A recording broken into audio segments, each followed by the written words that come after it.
Mari kita lanjutkan pada ayat 183.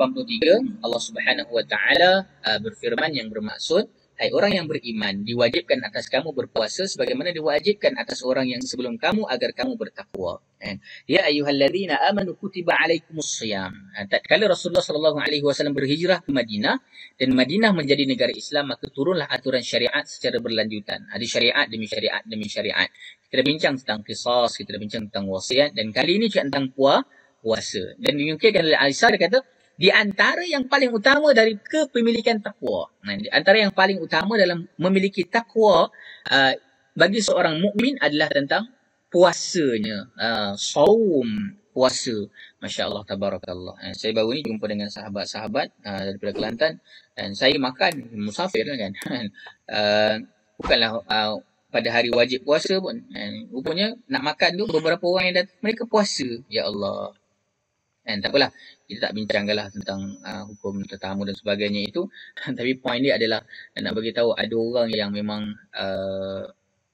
Allahu Akbar, kuatnya mujahadah mereka untuk puasa kan. Isnin Khamis, puasa hari putih dan sebagainya. Ya Allah kan. Kalian mungkin kuatlah puasa kan. Saya tolong doakanlah saya juga boleh kuat macam ni kan. Tapi ni cakap tentang puasa secara umum, dan nanti kita akan lihat adanya secara detail terkait dengan ayat yang akan kita bincangkan ini. So, itu adalah tanda bagi orang yang beriman, takwa antaranya adalah cakap tentang puasa, kualiti puasa. Dan kerana itu Allah turunkan kewajipan saum pada tahun kedua Hijrah. Dia memanggil mereka dengan atas nama iman. Dan hai orang yang beriman, maka diwajibkan ke atas orang yang beriman untuk berpuasa, dan menyebutkan alasan diwajibkan saum itu dengan firman-Nya la'allakum tattaqun. Mengapa puasa? Agar kamu bertakwa kepada Allah Subhanahu wa taala. Takwa mempersiapkan diri untuk selalu melakukan amal-amal ketaatan dan menjauhkan daripada apa yang dilarang oleh Allah Subhanahu wa taala. Maka dengan puasa ini bercakap tentang ada satu indikator yang ataupun kayu ukur yang luar biasa kan. Orang yang berpuasa, kita tahu ke tak tahu bahawa dia berpuasa. Kalau cakap dia puasa, kan, kita tak tahu pun yang dia puasa ke tak puasa. Kalau dia kata dia puasalah mungkin. Kan. Sebab itu yang menguasinya dalam keadaan puasa itu hanyalah Allah Subhanahu wa taala yang benar-benar tahu tentang puasanya itu. Dan kita tak nak jadi hanya puasa yang sia-sia dan hanya menahan lapar dan juga dahaga. Bukan sekadar kita menahan lapar dan dahaga, kita menahan nafsu, kita menahan mata, kita menahan telinga dan sebagainya. Masya Allah, tabarakallah. Kerana rasa diawasi oleh Allah Subhanahu wa taala. Perasaan rasa diawasi oleh Allah Subhanahu wa taala, inilah yang menjadikan seorang hamba menjadi benar-benar bertakwa kepada Allah Subhanahu wa taala. Dan kemudian kalau kita lihat di situ ada juga perkataan kama kutiba alal ladzina min qablikum. Seperti mana diwajibkan kepada orang-orang yang terdahulu daripada kamu. Ada banyak perbincangannya, tapi dalam Qurtubi misalnya ada dibincangkan tentang apa yang terkait dengan puasa orang yang terdahulu. Apakah yang dimaksudkan itu adalah bilangan harinya? Kerana cakap tentang bilangan hari, ada beberapa pendapat. Ada yang bermula dengan 3 hari. Ada yang bercakap tentang bilangan hari ini, kalau Nasrani dulu, mereka sehingga 50 hari. Dan adakah yang sama itu harinya? Ataupun yang sama itu puasanya? Ataupun yang sama sifatnya? Itu yang dibincangkan. Panjanglah perbincangannya. Tetapi kita cakap tentang yang sama itu salah satunya adalah tentang kama kutiba alal ladzina min qablikum, tentang keadaan puasa itu sendiri. Itu salah satunya. Panjanglah perbincangannya Al-Qurtubi, dan mudah-mudahan kita mengambil ayat ini sebagai salah satu daripada motivasi kita untuk menjadi hamba Allah yang bertakwa. Maka kita mengambil jalan salah satunya adalah dengan puasa. Masya Allah, tabarakallah. Dan bagi orang yang berpuasa, ayyaman ma'dudat, dan dalam beberapa hari yang tertentu. Dia bercakap tentang puasa ini dia ada hari-hari yang tertentu. Adapun hari-hari yang tertentu yang dimaksudkan itu adalah bukannya sehingga setahun, bukannya sehingga bertahun-tahun, ataupun bukannya setiap hari. Ayyaman ma'dudat ini menggambarkan tentang adanya keringanan kepada kita.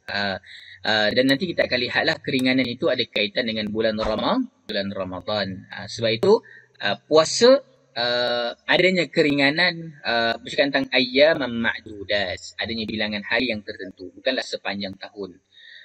Dan kemudian ada juga keringanan yang lain bercakap tentang orang yang sakit dan juga orang yang musafir. Ini dijelaskan dalam ayat ini. Sekali lagi, ia banyak menyentuh tentang hukum fiqh. Kita tidaklah menyentuhnya secara detail. Kita nak tahu bahawa rupa-rupanya di sini juga bercakap tentang adanya keharusan bagi orang yang sakit dan juga musafir jika mereka melakukan saum dalam kesulitan, puasa dalam kesulitan dan beban yang berat, maka boleh mereka berbuka. Mereka boleh berbuka. Faidatun min ayyamin ukhra. Wa 'alal ladzina yutiqunahu fidyatun ta'amu miskin. Dan kemudian berbuka itu dengan memberi makan kepada orang miskin. Ini cakap tentang adanya hukum yang terdahulu. Yang terdahulu di sini tidaklah dijelaskan, tapi kalau mungkin rujuk nanti dalam At-Tabari dan ataupun Al-Qurtubi bercakap tentang adanya satu pilihan dahulu bagi orang yang berpuasa, sama ada mereka dalam keadaan sakit ataupun musafir. Kalau mereka tak nak berpuasa, mereka ada pilihan untuk tidak berpuasa dan juga kemudian mereka bayar fidyah. And itu dahulu. Tetapi hukum itu tidaklah berterusan, sebab itu kemudian hukum ini dinasahkan, dihapuskan dengan firman-Nya pada ayat berikutnya itu, kerana itu barang siapa di antara kamu hadir di negeri tempat tinggalnya di bulan itu, maka hendaklah ia berpuasa pada bulan itu. Itu juga tentang ayat yang selepasnya nanti, pada ayat 185. So ayat ini cakap tentang terdahulu adanya orang yang berpuasa. Kalau mereka tak nak berpuasa kerana sakit ataupun dalam keadaan musafir, maka diberi pilihan untuk tidak berpuasa dan kemudian perlu membayar fidyah. Adapun perbincangan dalam ayat yang seterusnya nanti, dia menghapuskan kepada hukum yang terdahulu bagi orang yang berpuasa kena buat apa. Dan itu ada perbincangan-perbincangan yang lain. Dan bagus untuk kita beri perhatian juga pada ayat ini cakap tentang wa antasumu khairul lakum in kuntum ta'lamun. Dan kalau tadi cakap tentang la'allakum tattaqun, pada ayat ini cakap tentang dan kalau kamu berpuasa, ketahuilah ada banyak sangat faedah bagi orang yang berpuasa. Masya Allah, tabarakallah. Itu terkait dengan pemahamannya. So kalau kita lihat ayat 184 dan juga ayat 185 itu, 183 dan juga ayat 184 itu, ia membincangkan tentang puasa. Dan ayat 183 dan 183 hingga 184 menggambarkan tentang adanya kewajipan untuk berpuasa. Kewajipan berpuasa. Dan ia menghantar kepada satu lambang yang tertinggi. Ia bercakap tentang taqwa. Kerana ayat-ayat sebelum cakap tentang wasiat, dan ada ayat yang terkait dengan qisas. Ini semua yang mendekatkan diri kepada Allah Subhanahu Wa Taala.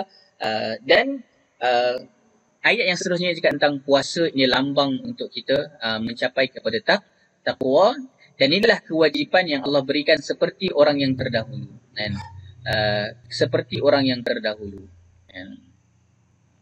Adapun seperti orang terdahulu itu kita sudah bincangkan secara ringkas tentang perkara tersebut.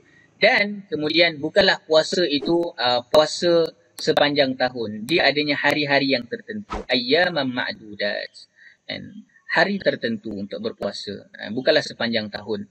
Dan kemudian bagi orang yang terdahulu, wa 'alal ladzina yutiqunahu fidyah. Dan bagi mereka yang ada masalah untuk berpuasa, maka mereka diberikan pilihan untuk tidak berpuasa. Itu yang terdahulu. Dan bagi mereka yang tidak berpuasa terdahulu, mereka perlulah membayar fidyah. Dan kemudian bercakap tentang puasa ini, ia ditutup dengan satu kalimah yang sangat menarik. Kalau di awal cakap tentang la'allakum tattaqun, pada ayat yang seterusnya ini, iaitu pada ayat sebentar ya. Pada ayat 184, ia ditutup dengan wa antasumu khairul lakum in kuntum ta'lamun. Sekiranya kamu tahu, ada banyaknya kebaikan dalam puasa, maka kamu tidak akan jadi orang yang mengabaikan tentang ibadah puasa ini. Inilah secara ringkas untuk kita memahami kepada perbincangan ayat 183 hingga ayat 184.